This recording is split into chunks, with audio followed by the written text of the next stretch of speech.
So like markets can have utility, and there are even forms of anarcho-communism that are market-based.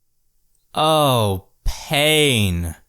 Well, here I am again to explain things better than anyone else can explain them, I suppose. Even though there are many dumb fucking imbeciles who think I'm a fascist or whatever, the truth is, I'm actually not. In this video, I'll be going over what I actually believe, since people endlessly pester me to understand my ideology. Before national anarchism is explained though, I like to point out that even though I'm not a fascist, something I've pointed out in my video, A Critique of Liberalism, Economic and Social, I like a lot about fascism, particularly its embrace of traditionalism. So, what is national anarchism? Well, before I can get to that, we have to define anarchism, panarchism, and Pan-Secessionism. Anarchism is a political philosophy you'll see promoted by many on the far left all over the internet and in real-life organizations, trade unions, etc. It can be described as a kind of socialism which seeks to abolish the state in order to eliminate capitalism. Unlike, say, Marxist-Leninism, it doesn't seek to establish a temporary state, a dictatorship of the proletariat, in order to end the capitalist mode of production. Marxist-Leninism establishes a state-socialist mode of production, where workers don't control the instruments of material creation, but instead a centralized administration known as the government does. Anarchism understands that the only way capitalism will be rid of from the earth is through that of state destruction. If the state is overthrown, or voted away as some parliamentary socialists and anarcho-pacifists believe will happen, which it won't obviously, then there'll be no more capitalists, and workers will be free to live out their lives, to labor, in accordance with their own wishes. In a more broader sense, however, anarchism is philosophy which opposes itself to all political hierarchies. To quote PIERRE-JOSEPH, the first person to call themselves an anarchist, anarchy is the condition of existence of adult societies, as hierarchy is the condition of primitive societies. There is an incessant progress in human societies from hierarchy to anarchy. It opposes itself, anarchism, to authority, to rulers. The term a or an means non or absent. The term archy is a synonym for hierarchy. The term archism is a synonym for hierarchism, sometimes used to refer to totalitarianism. So, quite literally, anarchism means non-hierarchism. The term hierarchism meaning the principles, practices, and authority of a hierarchy. In general, anarchism poses itself to bosses, landlords, headmasters, police officers, politicians, and any sort of involuntary institutions or practices.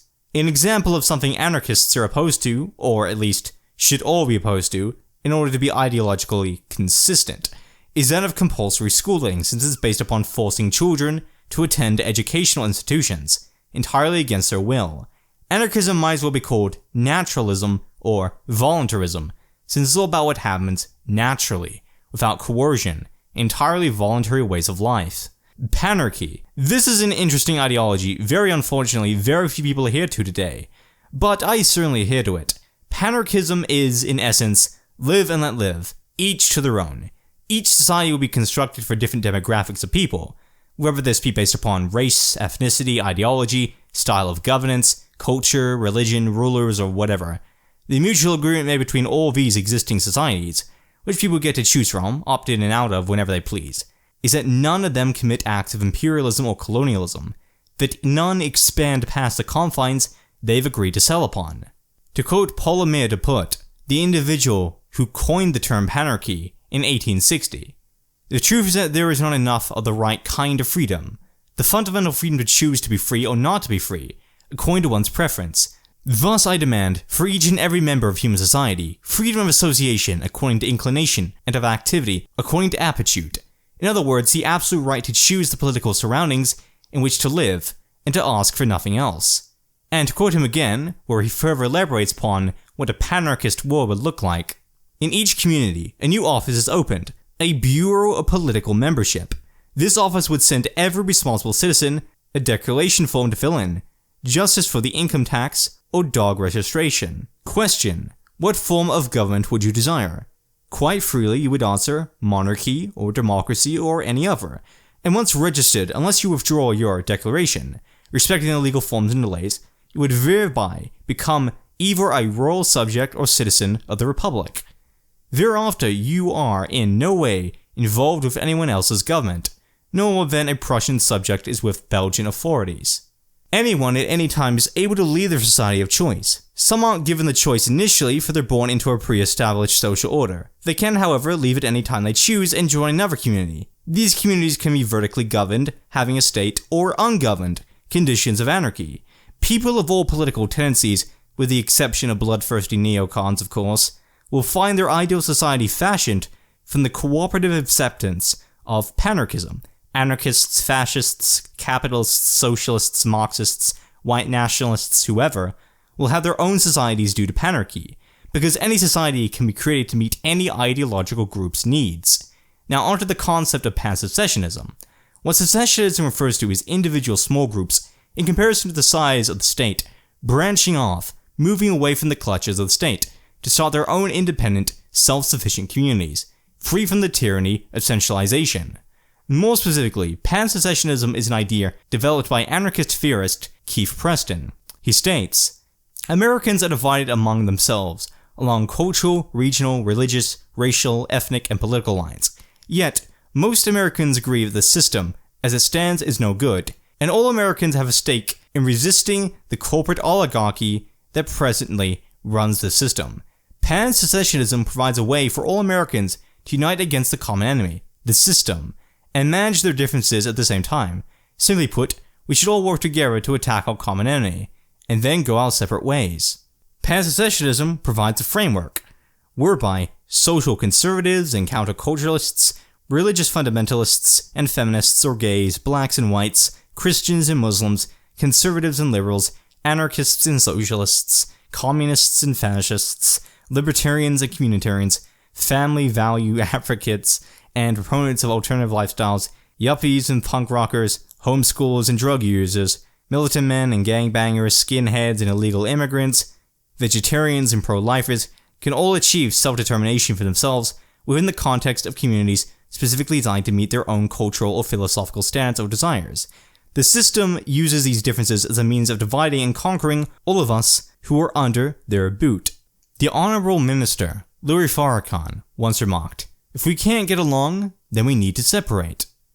So, if you now understand anarchism, panarchy, and pan-secessionism, then what, you may be wondering, is national anarchism? Well, the term national in national anarchism refers not to nation-state, as in sovereign country.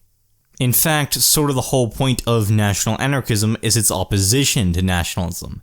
The term refers to nation in the original rarely recognized sense, to mean a tribe of people, people sharing common characteristics, homogeny, although not all national anarchist communities need be based around homogeny.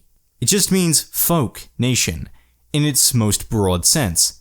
So, a nation can be a race of people, a social group who have many things in common, from politics to shared enjoyment of certain kinds of entertainment, to culture to religious faith, to whichever combination of these one wants. Like Panarchy, different communities and social structures, which will inhabit autonomous spaces, will exist for different groups of people. This political philosophy, national anarchism, where different voluntary associations in stateless permanent autonomous zones without borders nor nation-states, exist separately from one another based on an ethnic, racial, cultural, religious, ideological, or personality-oriented nature, has primarily been developed by two writers, Troy Southgate and Keith Preston. Although, early anarchist, one of the most famous anarchists, known for creating anarchist collectivism, Mikhail Bakunin, also endorsed what would nowadays be referred to as national anarchism, in his support for different associations of people clustering together based on whichever characteristics they desire, including that of racial background.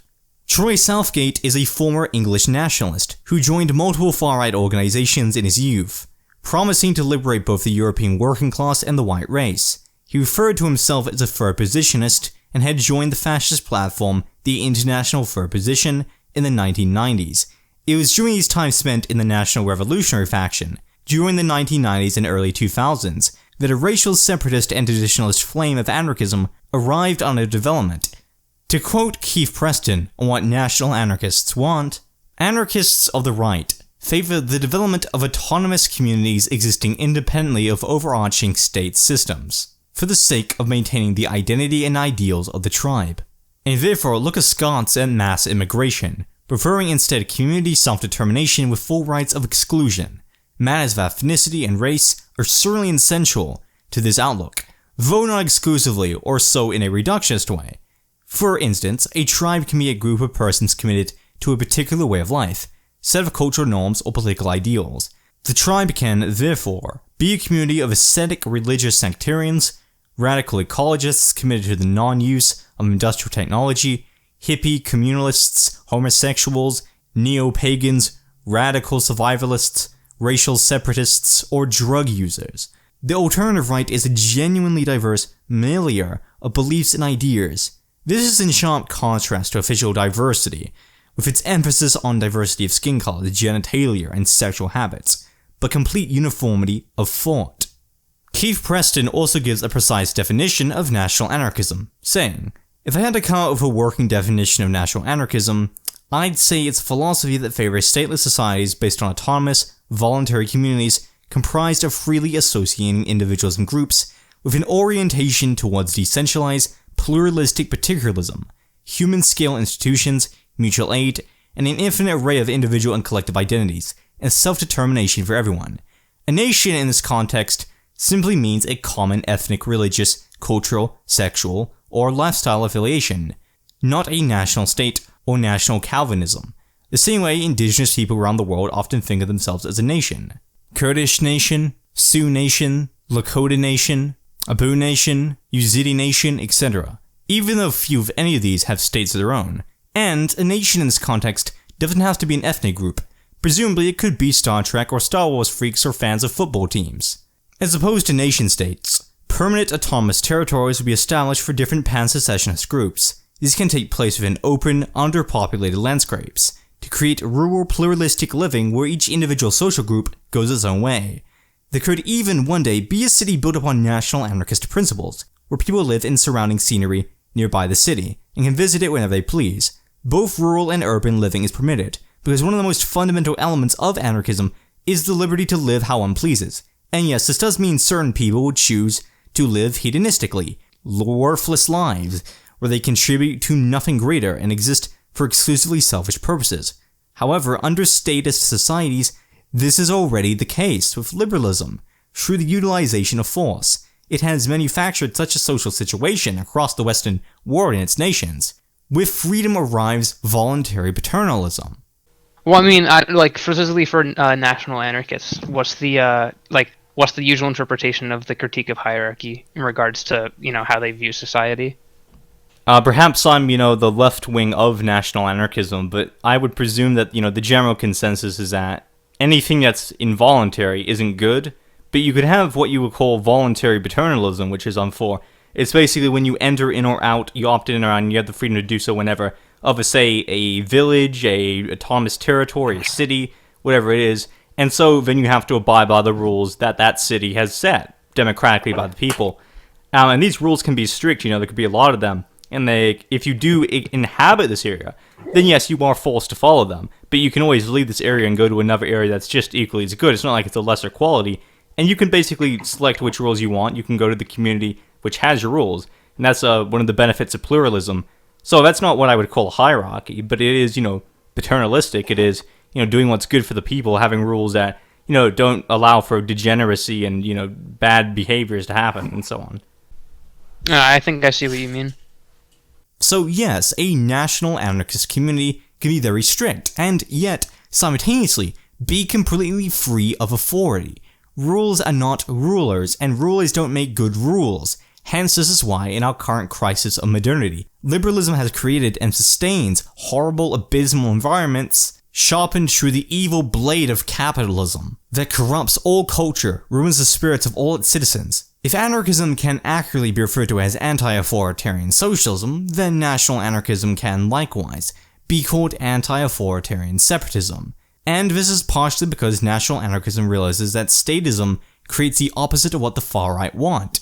The productions of modernity we witness today, the decline in cultural and racial homogeny, forced associations between the races, which only exist because of the states present today. For naturally, people have the choice to live with their own ancestral folk, they would self-separate, never having entered into the same space as people of different ancestral types.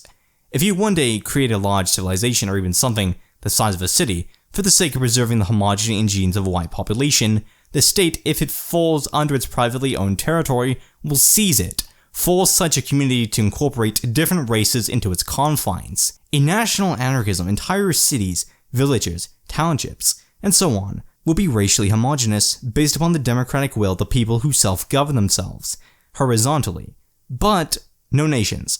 Never countries.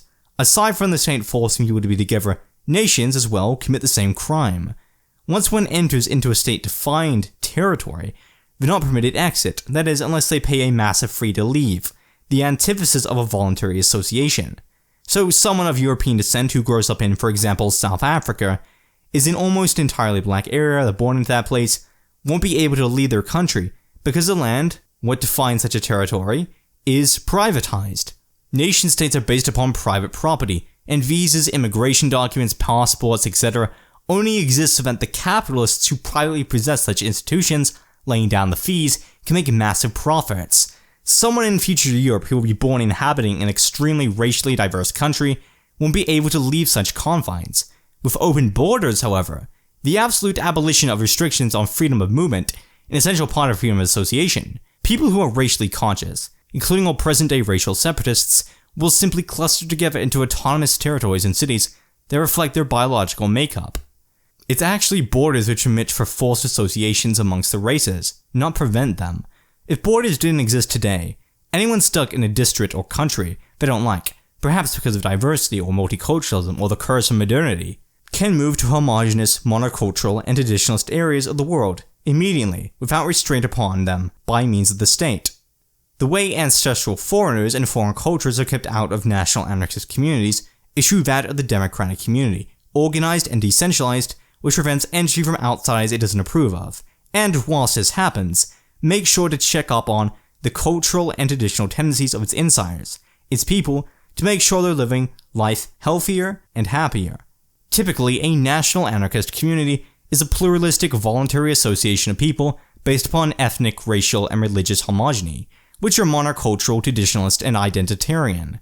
One which resides within an eco-village, environmentally friendly, green anarchist space without a state present. Now on to defining a state. How I define a state is almost the same as how Max Weber does, only in being a bit more inclusive, specifying things a little extra. A group or group of people, or multiple associations of cooperating individuals who form a ruling class, that being an established political order where they hold a monopoly on the utilization of force, violence, and control within either a geographically defined territory or in context to the people they're governing over, usually through the exercise of hierarchical institutions. For example, in the contemporary era, the state in America is a centralized administration which lays claim to violence, because it utilizes policing institutions to carry out violence, force, and control against its vertically governed masses, that are the working class, the poor, individuals at the bottom of the political pyramid. So an anarchist society would have no police force. Before people who aren't familiar with anarchist self-defense start freaking out, no need to worry. For almost all of human history, we've lived and thrived without states, what reactionaries refer to as good times, with police being an extremely recent invention. Instead of a specific squad of people dealing with crimes, rules are enforced polycentrically in a participatory democracy. Intervention occurs at random by means of the will of the masses. If certain people fail to intervene in violent affairs to prevent harm from occurring to others, then members of the community can exile or punish them for their vices. So, because of its communal living, where national anarchist communities will usually be made up of anywhere from 50 to 150 people each, though a national anarchist society can be of any population size really, just that it's more pragmatic and effective to live in small, communitarian, high-trust tribes, there is a massive reduction of crime. Not only is most violent crime a result of capitalism because of artificially manufactured poverty for the sake of enriching a few employers or wage labor, where everything or almost everything is privatized and people commit crimes of desperation in such circumstances, but because of small-scale living. Members of a community have an organic incentive not to hurt others, because they care for other people, and they also don't want to be thrown out of their living space. Troy Southgate made an important remark on the issue of centralization, of statism, and its overwhelming negative effects on traditional pacts, on that of the tribal spirit. The fact that people have put so much power in the hands of the state has meant that the traditions and values of our communities are becoming eroded at an alarming rate. National laws and constitutions are a relatively modern phenomenon, and to suppose that humans are incapable of organizing themselves into close kin communities is hand over total responsibility to the state. Think about it. Do you really wish to leave things to the businessmen, the politicians, the councillors, the judges, the bailiffs, the tax collectors, the landlords, the soldiers, the police, and the teachers, or would you prefer to see power, wealth, and arms restored to the community where it belongs? The less we depend on the state and its institutions, the more irrelevant it will become. Once it happens, of course, it will become superfluous to requirements and will be swept away.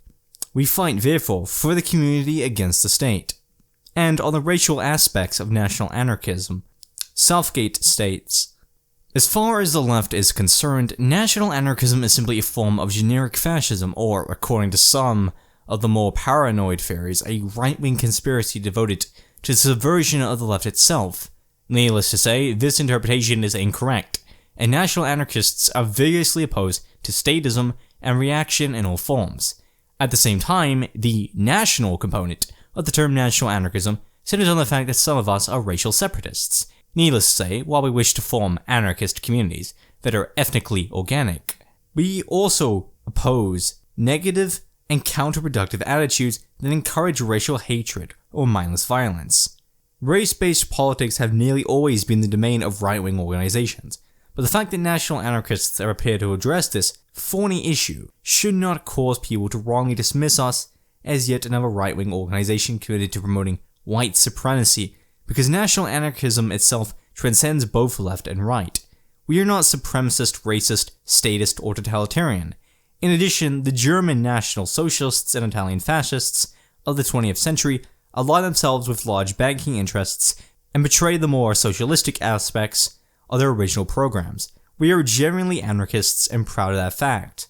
For some national anarchists, race defines who we are and provides us with an identity and exists for a damn good reason. Without maintaining this essential diversity, something you can find throughout history, the world will become incredibly drab, standardized, and monotonous.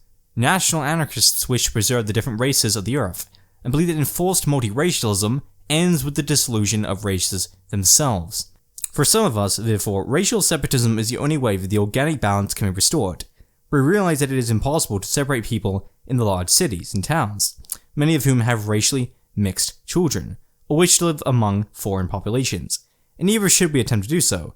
Indeed, we believe that the nation-states of the West are likely to collapse in the next few decades, and that our respective countries will begin to fragment along racial and cultural lines, so there is clearly no need to treat people inhumanely by herding them into camps or deporting them in the way that the Nazis and Soviets did in the last century, something which ended disastrously for those concerned. National anarchists must form new communities based on their own values. The maximum of the future will be respect for others and unity in diversity. Finally, it must be understood that the National Anarchist movement is not a racial separatist organization per se, and neither do we believe that it is essential for everyone to accept this principle.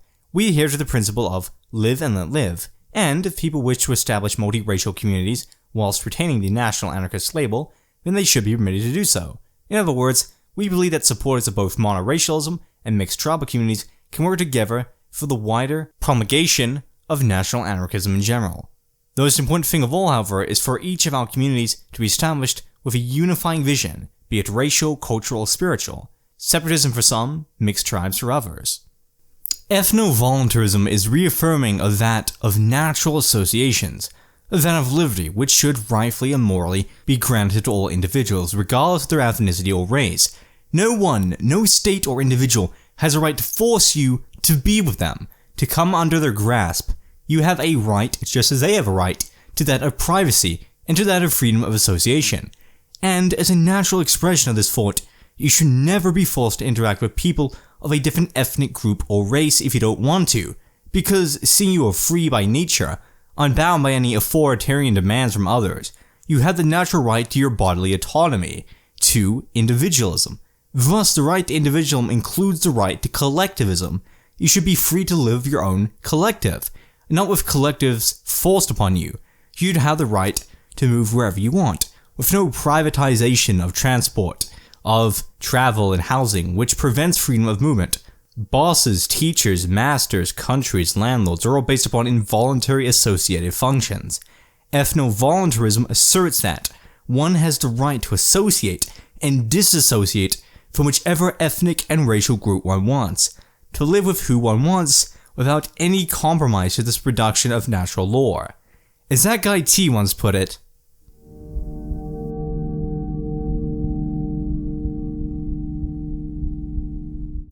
national-anarchism seeks to create post-capitalist, post-statist, Volkish structures by means of succeeding from governments and private businesses to create new worker self-managed firms and establish a true democracy, not a bourgeois scam that merely calls itself a democracy. Self-employment, common ownership and control over the means of production. Anarchism seeks libertarian socialism in a world filled with privatized despotism. For a really long time, I thought white nationalism was the only solution to the racial integralist crisis of the West. I was a white nationalist for so long, thinking there could never be anything else that matched my interest. Then I lost sight of the movement when I became increasingly aware of its inactivity, its absence of creating actual new societies. There was never going to be an ethno-state. There will never be.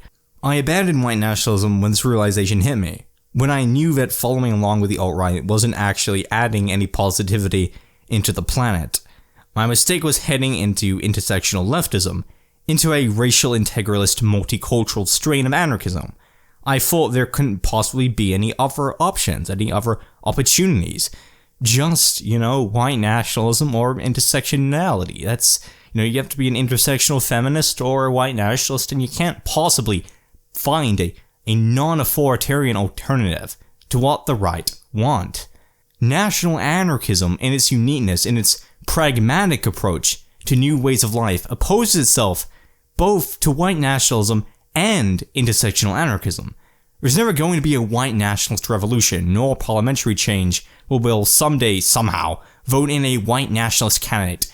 Absolutely, utterly absurd. Yet many on the alternative right have, unfortunately, fooled themselves into believing this nonsense. Perhaps, just perhaps, national anarchism is the only realistic alternative, the only way of achieving anarchism, socialism, and racial separation, is sustaining both proletarianism and traditionalism, because it seeks to create new communities independent of any state, of any political entities, and instead seeks to work outside the system, not within it. When I sat down and learned about national anarchism, even as an intersectional leftist, immediately I was on board. And all that time I spent engulfed by the flames of leftism, the intersectional development had vanished.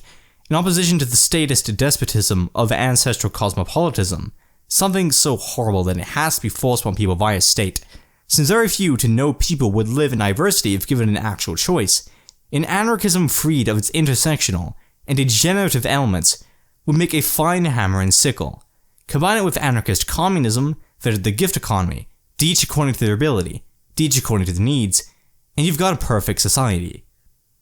For more on national anarchism for those curious, I recommend you read The National Anarchist Manifesto by Troy Southgate, or Tradition and Revolution, also written by Troy Southgate, alongside Keith Preston's book, Thinkers Against Modernity.